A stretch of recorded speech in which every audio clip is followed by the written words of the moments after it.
আসসালামু আলাইকুম প্রিয় ফেসবুক ভাই বন্ধুরা, আজকে আমি আপনাদের সাথে একটি আমার স্মৃতি বিজড়িত কিছু ঘটনা তুলে ধরব।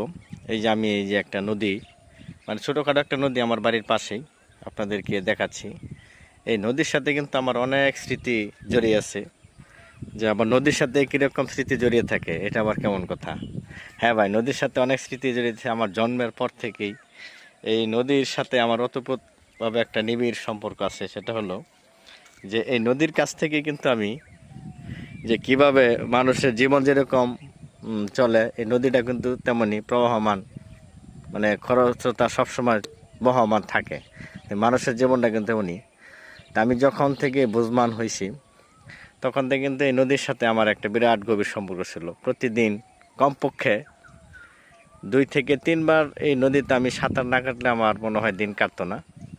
মানে 2-4 ঘন্টা মনে হয় নদীর মধ্যে সাঁতার কাটতাম আমি। মানে খুব ভালো লাগতো তখনকার। মানে শৈশব বুঝে নিত, মানে সবারই একটা দুরন্ত মনা থাকে। তা আমারও কিন্তু সেম ঘটনা হয়েছিল। তো এই নদীটা কিন্তু আমাদের একেবারে বাড়ির পাশ দিয়ে গেছে। এই নদীর মধ্যে কিন্তু আগে কোনো আপনার ব্রিজ ছিল না। দেখেন আমি যে ব্রিজটা দেখাচ্ছি, এই ব্রিজটা কিন্তু হয়েছে এখন বেশ 10-12 বছর যাবৎ হয়েছে।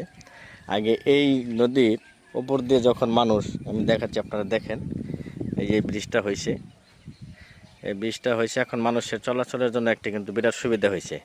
কিন্তু একটা সময় দেখা গেছে এই ব্রিজ না থাকার কারণে এই যে আমি যে জায়গাটা দেখাইলাম, যে আগে দিয়ে এই জায়গার এই যে চড়ুই গাছের এই যে পাশ দিয়ে একটা মানে বাঁশের সাঁকু অথবা গজারি গাছ দিয়ে সাঁকু বেঁধে দেওয়া হতো নদী পারাবারের জন্য। অনেক সময় বন্যার পানি এসে এই সাঁকু ভেঙে যেত। তখন আমার এমন ঘটনাও আছে, এত কি বলবো, এটা আসলে নিজের প্রশংসা করা যায় না। এই নদী পার হতে গিয়ে অনেক মানুষ অনেক বিপাকে পড়েছে। একেবারে বাস্তব সত্য কথাগুলো বলছি, আপনি একটা মিথ্যা কথা এখানে বলতেছি না আমি। যে দেখেন, এটা গ্রাম নদীর পাশের সিনারি, খুবই প্রাকৃতিক সিনে। এই যে পিছনে আমার বাড়ি, গ্রামের বাড়ি। তো এই নদী পার হতে কত মানুষ যে বিপাকে পড়ছে, এটা আপনাদেরকে বলে শেষ করতে পারতো আল্লাহর রহমতে, আপনাদের দোয়ায়। এরকম মন মানসিকতা ছিল। তখন আমি কিন্তু প্রচুর সাঁতার পারতাম, মানে কারণ যে নদী আমি এক ডুব দিয়ে পার হইতাম। তখন এই মানুষগুলোকে আমি প্রচুর পরিমাণে সহযোগিতা করছি নদী পারাপারের জন্য। বাড়ি থেকে নিজের পরনের লুঙ্গি এনে দিয়েও করছি যে মানুষগুলো পার হয়ে যাক। এটা কিন্তু আসলে বাস্তব ঘটনা।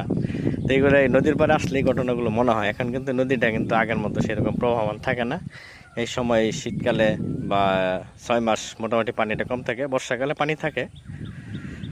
তো আসলে এই নদীটা আমাকে আসলে অনেক কিছু মনে করিয়ে দেয়, যে সকাল দুপুর বিকেল, মানে